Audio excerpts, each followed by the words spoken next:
বন্ধুরা শুভ সকাল। তা এখন 8টা বাজে। আমি স্নান করে চলে এসেছি ঘরে, মাথা টাথা ঘষে ভালো করে। তা এবারে আমি তোমাদের সামনে আসলাম। এবারে আমি মাথা টাথা আসবি একটু সিঁদুর পরে নেব, মুখ টুকগুলো পুছে নিচ্ছি আমি।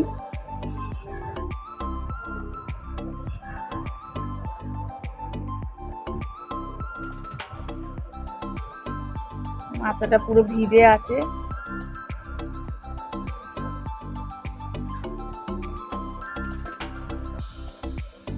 মাথাটা আমি এবারে আশ্রিয়ে নিচ্ছি, আশ্রিয়ে আমি এবার সিঁদুরটা পরে নেব।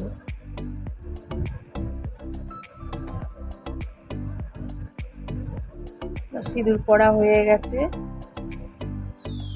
তো এবারে আমি ছোলা বাদাম ভিজিয়ে রেখেছি, সেই ছোলা বাদামটাকে আমি খাচ্ছি সকালে, খালি পেটে ছোলা বাদামটা আমি খাচ্ছি। তাই এবারে দেখো এদিকে জামা কাপড় মেলা ছিল, দেখছি এসে আমি অনেকটা পরেই এসি, 10:30টার দিকে দেখি জামা কাপড় পড়ে গেছে। এত হাওয়া দিচ্ছে, রোদ তো সেরকম নেই, হালকা মাঝে মাঝে রোদ দেখা দিচ্ছে আর ছাওয়াই আছে।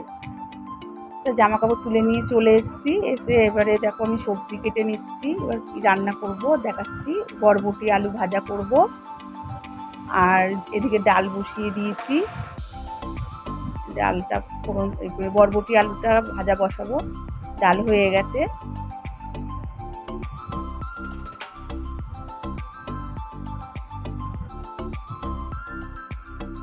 এইদিকে চিংড়ি মাছ নুন হলুদ মাখা আছে, এই যে পটল চিংড়ি করব। চিংড়ি মাছটা ভেজে নেব হালকা করে।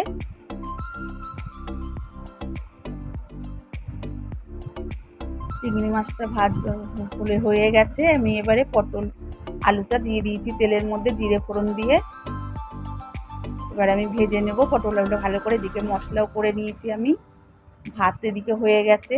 আর এদিকে পটল আলুটা আমি কষিয়ে নিচ্ছি, চিংড়ি মাছও দিয়ে দিয়েছি ওর মধ্যে, দিয়ে ভালো করে কষিয়ে নিচ্ছি।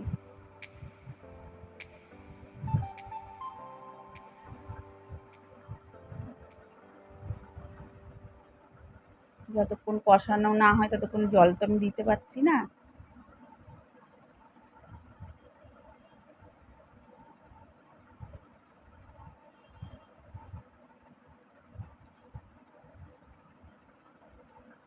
এখনো পর্যন্ত আমি কষাচ্ছি পটল চিংড়িটা।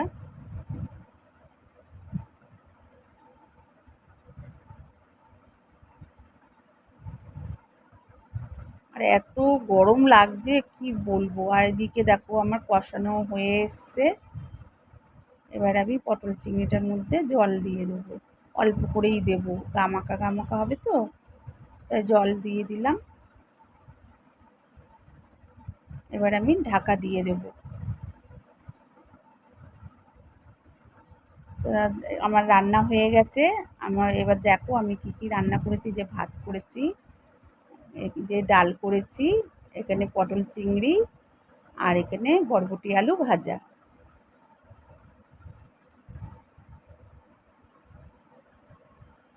এই রান্না করেছি। আর ওখানে লেবু কাটা আছে, ডালের পাতে লেবু দিয়ে খাবে, টক টক লাগে খেতে, ভালোই লাগে।